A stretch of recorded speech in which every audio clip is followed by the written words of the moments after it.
Good morning, dear students. Welcome to online class. I am Muhammad Abu Tayyab, Assistant Teacher, Kutakali High School. Today, we are going to discuss about speech or narration. At first, we have to know the definition of narration. That means, what is narration? Narration হচ্ছে একজন বক্তা যাহা বলেন সেই বক্তব্যটাই হচ্ছে narration. আসলে আমরা যে কথাগুলো বলি সেই কথার দুটি ধরন। একটি হচ্ছে একজন বক্তা যে কথা বলেছে সেই কথাটা আমরা অবিকল যদি প্রকাশ করি, উপস্থাপন করি, তার কথাটা যদি হুবহু বর্ণনা করি তখন সেই একটা পদ্ধতি। আরেকটি হচ্ছে তার কথাটা শুনে আমি যদি তৃতীয় পক্ষকে আমার নিজের মতো করে বর্ণনা করি, এটা একটা পদ্ধতি। এই যে বক্তার বক্তব্যগুলো উপস্থাপন করার যে পদ্ধতি, সেই পদ্ধতিগতভাবে ন্যারেশনকে ভাগ করা হয়েছে। প্রিয় শিক্ষার্থীবৃন্দ, আমরা এখন বোর্ডের সাহায্যে দেখব ন্যারেশনের প্রকারভেদগুলো।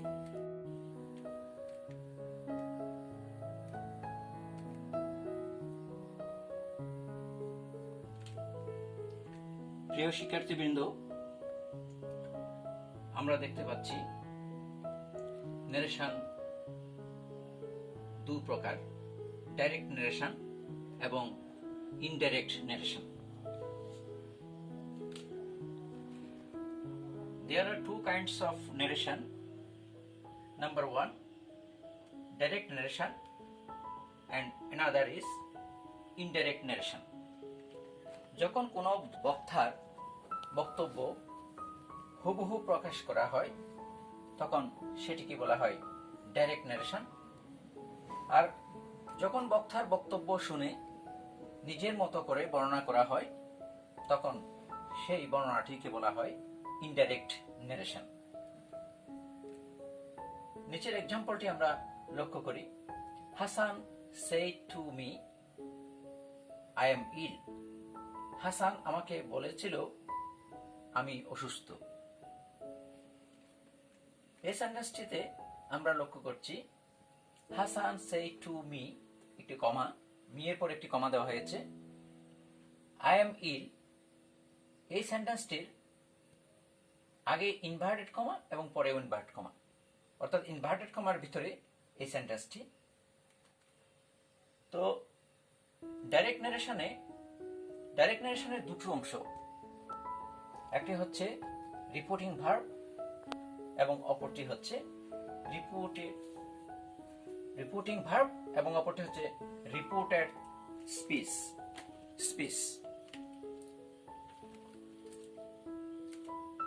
প্রিয় শিক্ষার্থীবৃন্দ, আমরা লক্ষ্য করছি direct narration. In the direct narration, there are two parts. One is reporting verb and another part is reported speech. Inverted কমার ভিতরের অংশটিকে বলা হয় রিপোর্টেড স্পিচ, আর ইনভার্টেড কমার বাহিরের অংশটিকে বলা হয় রিপোর্টিং ভার্ব। ইনভার্টেড কমার বাহিরে যে ভার্বটি আছে আমরা এখানে দেখতে পাচ্ছি said, Hasan said to me, এই saidটি হচ্ছে রিপোর্টিং ভার্ব, যেহেতু এটা ইনভার্টেড কমার বাহিরে। আর ইনভার্টেড কমার ভেতরের অংশটিকে বলা হয় reported speech, I am ill। Reporting ভার্বের পূর্বে যে হাসান, যে পার্টিসিপেন্টে যে পদটি আছে এটি হচ্ছে সাবজেক্ট এবং এটি রিপোর্টিং ভার্বের সাবজেক্ট। আর সেই রিপোর্টিং ভার্বের পরে মি, এই মিটি হচ্ছে অবজেক্ট, এটি হচ্ছে রিপোর্টিং ভার্বের অবজেক্ট। তো সুতরাং আমরা দেখতে পাচ্ছি রিপোর্টিং ভার্বের সাবজেক্ট আছে হাসান এবং রিপোর্টিং ভার্বের অবজেক্ট আছে মি, তবে কিছু কিছু ক্ষেত্রে অবজেক্ট নাও থাকতে পারে। আর রিপোর্টেড স্পিচের ক্ষেত্রে আই এম ইল, এখানে আই হচ্ছে রিপোর্টেড স্পিচের সাবজেক্ট, এম হচ্ছে রিপোর্টেড স্পিচের ভার্ব এবং বাকি অংশ। প্রিয় শিক্ষার্থীবৃন্দ, এখন আমরা যাব ডাইরেক্ট নারেশনকে যখন আমরা ইনডাইরেক্ট নারেশনে পরিবর্তন করব, তখন আমাদের কিছু রুলসের ভেতর দিয়ে যেতে হবে। সেই রুলসগুলো হচ্ছে প্রধানত 3টি পরিবর্তনের মাধ্যমে ডাইরেক্ট নারেশনকে আমরা ইনডাইরেক্ট নারেশনে নিয়ে যাব।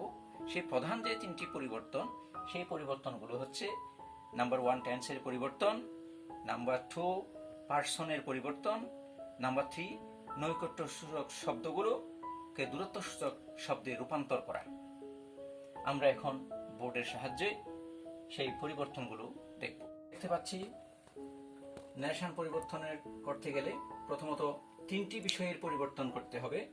নাম্বার 1 টেন্সের পরিবর্তন, নাম্বার 2 পার্সনের পরিবর্তন, নাম্বার 3 নৈকট্য সূচক শব্দগুলোকে দূরত্ব সূচক শব্দে রূপান্তর।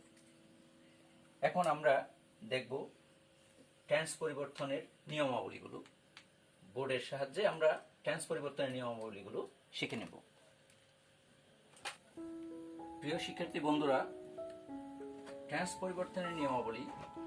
নাম্বার 1, রিপিটিং ভার্বটি প্রেজেন্ট অথবা ফিউচার টেন্স হলে রিপিটেড স্পিচের ভার্বের টেন্সের কোনো পরিবর্তন হয় না, কেবল পার্সনের পরিবর্তন হয়।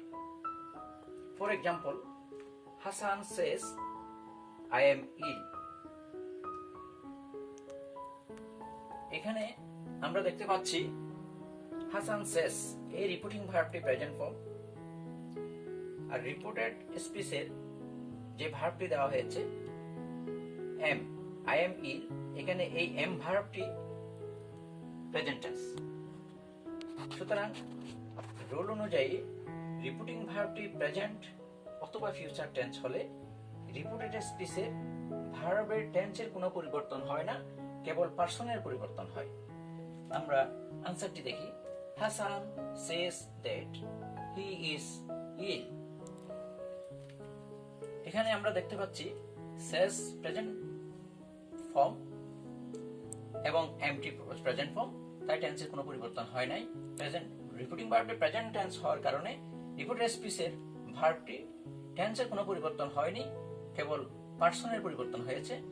আই ফার্স্ট পার্সন থেকে থার্ড পার্সনের পরিবর্তন হয়েছে, হি হয়েছে, যার কারণে হি এর সাথে সাপোর্টেড ইজ দেওয়া হয়েছে, কিন্তু টেন্সের কোনো পরিবর্তন হয়নি।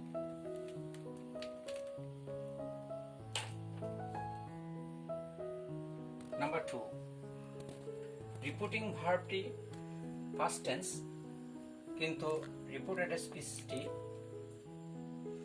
স্পিচের ভার্বটি প্রেজেন্ট অথবা ফিউচার টেন্স হলে সেই ক্ষেত্রে রিপিটেড স্পিচের ভার্বটিও অনুরূপ ফার্স্ট টেন্স হয়।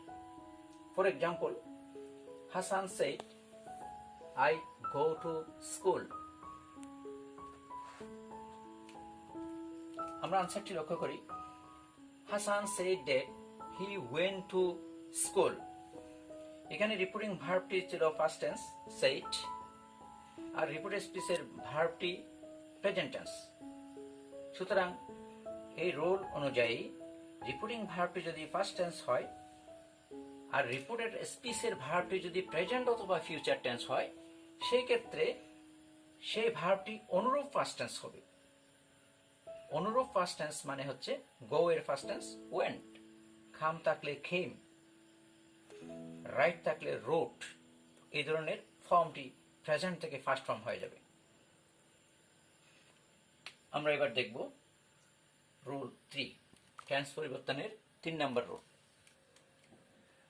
নাম্বার 3, রিপিটিং ভার্বটি ফার্স্ট টেন্স এবং রিপিটেড স্পিচের ভার্বটিও যদি ফার্স্ট টেন্স হয়, সেই ক্ষেত্রে নিম্নরূপ পরিবর্তন হয়। রিপিটেড স্পিচের ভার্বটি যদি ফার্স্ট ইনডিফিনিট হয়, সেটা পরিবর্তন হয়ে ফার্স্ট পারফেক্ট টেন্স হয়। রিপিটেড স্পিচের ভার্বটি যদি ফার্স্ট কন্টিনিউয়াস হয়, সেটার পরিবর্তন হয়ে ফার্স্ট পারফেক্ট কন্টিনিউয়াস টেন্স হবে। For example, Hasan said I went to school. এখানে আমরা দেখতে পাচ্ছি রিপিটিং ভার্বটি ফার্স্ট টেন্স সেড আর রিপিটেড স্পিচের ভার্বটি ফার্স্ট ইনডিফিনিট। সেই ক্ষেত্রে এই ফার্স্ট ইনডিফিনিট ওয়েন্ট এই ভার্বটি ফার্স্ট পারফেক্ট হয়ে হ্যাড গন হয়েছে। আনসারটি হয়েছে Hasan said that he had gone to school। পরের উদাহরণটি আমরা লক্ষ্য করি। Hasan said I was playing football। এখানে রিপিটেড স্পিচের ভার্বটি was playing এটি হচ্ছে ফার্স্ট কন্টিনিউয়াস, আর এই ফার্স্ট কন্টিনিউয়াস টেন্সের ভার্বটি পরিবর্তন হয়ে হবে ফার্স্ট পারফেক্ট কন্টিনিউয়াস অর্থাৎ had been playing। পুরো আনসারটি হচ্ছে Hasan said that he had been playing football। আমি আবার বলছি, রিপিটেড স্পিচের ভার্বটি যদি ফার্স্ট ইনডিফিনিট হয় সেটা পরিবর্তন হয়ে ফার্স্ট পারফেক্ট হবে, আর সেই ভার্বটি যদি ফার্স্ট কন্টিনিউয়াস হয় সেটার পরিবর্তন হয়ে ফার্স্ট পারফেক্ট কন্টিনিউয়াস টেন্স হবে। যেমন Hasan said I went to school। এখানে went ভার্বটি ফার্স্ট ইনডিফিনিট, তাই সেটা পরিবর্তন হয়ে ফার্স্ট পারফেক্ট হয়েছে had gone। দ্বিতীয় সেন্টেন্সে দ্বিতীয় উদাহরণে দেখো, Hasan said I was playing football। এখানে রিপিটেড স্পিচের ভার্বটি was playing first continuous tense, এটি পরিবর্তন হয়েছে had been playing অর্থাৎ ফার্স্ট পারফেক্ট কন্টিনিউয়াস টেন্স। তবে লক্ষণীয় যে রিপিটেড স্পিচে যদি ফার্স্ট পারফেক্ট টেন্স থাকে সেটা কোনো পরিবর্তন হবে না, এবং ফার্স্ট পারফেক্ট কন্টিনিউয়াস টেন্স থাকলেও সেটার কোনো পরিবর্তন হবে না। এবার আমরা পার্সন পরিবর্তনের নিয়মাবলীগুলো বোর্ডের সাহায্যে বোঝার চেষ্টা। প্রিয় শিক্ষার্থী বন্ধুরা, পার্সন পরিবর্তনের নিয়মাবলী হচ্ছে তিনটি। সেখানে নাম্বার 1 আমরা দেখতে পাচ্ছি রিপিটেড স্পিচের ফার্স্ট পার্সন রিপিটিং ভার্বের সাবজেক্ট অনুযায়ী পরিবর্তন হয়। For example, Hasan said I am ill। এখানে রিপিটেড স্পিচের যে সাবজেক্ট সেটি হচ্ছে I এটি হচ্ছে ফার্স্ট পার্সন। আমরা জানি যে পার্সন তিন প্রকার, ফার্স্ট পার্সন, সেকেন্ড পার্সন এবং থার্ড পার্সন। I এবং উই হচ্ছে ফার্স্ট পার্সন এবং তাদের সকল পরিবর্তনগুলো ফার্স্ট পার্সন, যেমন মি, আই, মি, মাই ইত্যাদি। উই, আস, আওয়ার এগুলো হচ্ছে ফার্স্ট পার্সন। আর সেকেন্ড পার্সন হচ্ছে ইউ, তুমি, তোমরা, ইউ এটি হচ্ছে সেকেন্ড পার্সন এবং ইউ এর সকল পরিবর্তনগুলো হচ্ছে সেকেন্ড পার্সন, যেমন ইউ, ইউর এটসেট্রা। আর আই এবং উই বাদ দিয়ে বাকি সব প্রোনাউনগুলো হচ্ছে থার্ড পার্সন এবং নাউনগুলো থার্ড পার্সন। এখানে আইটি হচ্ছে ফার্স্ট পার্সন। আমি আবার বলছি, রিপিটেড স্পিচের ফার্স্ট পার্সন রিপিটিং ভার্বের সাবজেক্ট অনুযায়ী পরিবর্তন হয়। তো এখানে রিপিটিং ভার্বের সাবজেক্টে আছে হাসান, হাসানের প্রোনাউন হচ্ছে হি, এই কারণে আইটি হি হয়েছে। আনসারটি হচ্ছে Hasan said that he was ill। এখন আমরা যাব পার্সন পরিবর্তনের 2 নাম্বার রোল। আমরা দেখতে পাচ্ছি পার্সন পরিবর্তনের 2 নাম্বার রোল, রিপিটেড স্পিচের সেকেন্ড পার্সন রিপিটিং ভার্বের অবজেক্ট অনুযায়ী পরিবর্তন হয়। আমরা লক্ষ্য করি রিপিটেড স্পিচের সেকেন্ড পার্সন ইউ, এই ইউ সেকেন্ড পার্সনটি রুলে বলা আছে রিপিটেড স্পিচের সেকেন্ড পার্সন রিপিটিং ভার্বের অবজেক্ট অনুযায়ী পরিবর্তন হয়। রিপিটিং ভার্বের অবজেক্টে আছে মি, তো এই মিটাকে যদি আমরা সাবজেক্ট করি, মি এর সাবজেক্ট হচ্ছে আই, সুতরাং ইউটা পরিবর্তন হয়ে আই হয়েছে। আমি আবার বলছি, রিপিটেড স্পিচের সেকেন্ড পার্সন রিপিটিং ভার্বের অবজেক্ট অনুযায়ী পরিবর্তন হয়। আমাদের এখানে এই সেন্টেন্সের মধ্যে অবজেক্টটি হচ্ছে মি, এই মি কে সাবজেক্ট করলে আই, তাই আনসারটি হবে Hasan told me that I was wrong। এই হচ্ছে পার্সন পরিবর্তনের 2 নাম্বার রুল। এখন আমরা একটু বোঝার চেষ্টা করব পার্সন পরিবর্তনের 3 নাম্বার রুলটি কি। রুল 3, রিপোর্টেড স্পেসের থার্ড পার্সন এর কোনো পরিবর্তন হয় না। For example, Hasan said the boys are playing। Reported স্পেসের সাবজেক্টটি হচ্ছে দ্য বয়েজ, এটি থার্ড পার্সন। এই থার্ড পার্সনের কোনো পরিবর্তন হবে না। দ্য বয়েজ, এখানে দ্য বয়েজ রয়ে গেছে। আনসারটি হচ্ছে Hasan said that the boys were playing। আমি আবার বলছি, রিপোর্টেড স্পেসের থার্ড পার্সনের কোনো পরিবর্তন হয় না। এখানে আমরা দেখতে পাচ্ছি ডাইরেক্ট নারেশনে আছে Hasan said the boys are playing। Answer হচ্ছে Hasan said that the boys were playing, অর্থাৎ থার্ড পার্সনের কোনো পরিবর্তন হয়নি। the boys রয়ে গেছে। প্রিয় শিক্ষার্থী বন্ধুরা, আমরা এখন নৈকট্য সূচক শব্দগুলোকে কিভাবে দূরত্ব সূচক শব্দে রূপান্তর করতে হয় তার একটি তালিকা বোর্ডের মাধ্যমে শিখে নেব। প্রিয় শিক্ষার্থী বন্ধুরা, এবার আমরা দেখতে পাচ্ছি নৈকট্য সূচক শব্দগুলোকে দূরত্ব সূচক শব্দে রূপান্তর করতে হয়। ডাইরেক্ট নারেশনে যে নৈকট্য সূচক শব্দগুলো আছে এগুলো ইনডাইরেক্ট করার সময় এই ধরনের পরিবর্তন হবে। সেই পরিবর্তনগুলো আমরা একবার দেখব। This, that, this, those, here, there, come, go, now, then, today, that day, yesterday, the previous day, tomorrow, the next day, last night, the previous night, last week, the previous week, ago, before, etc.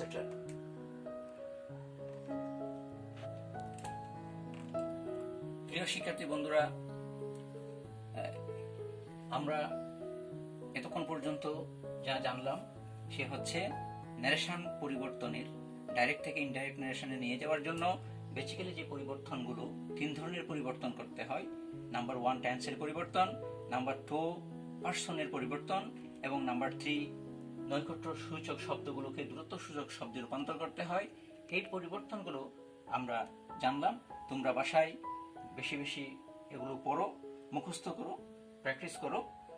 তো আমরা ন্যারেশনের episode 1 এখানেই শেষ করতে যাচ্ছি। Episode 2-তে আমরা বাকি বিষয়গুলো নিয়ে আলোচনা করব। 5 ধরনের সেন্টেন্সের রূপান্তরের যে বিষয়, সেই বিষয়গুলো আমরা এপিসোড 2-তে আলোচনা করব। তো সবাই ভালো থাকবে, নিরাপদে থাকবে, বাসায় থাকবে। Stay home, stay safe. See you next class. Thank you very much.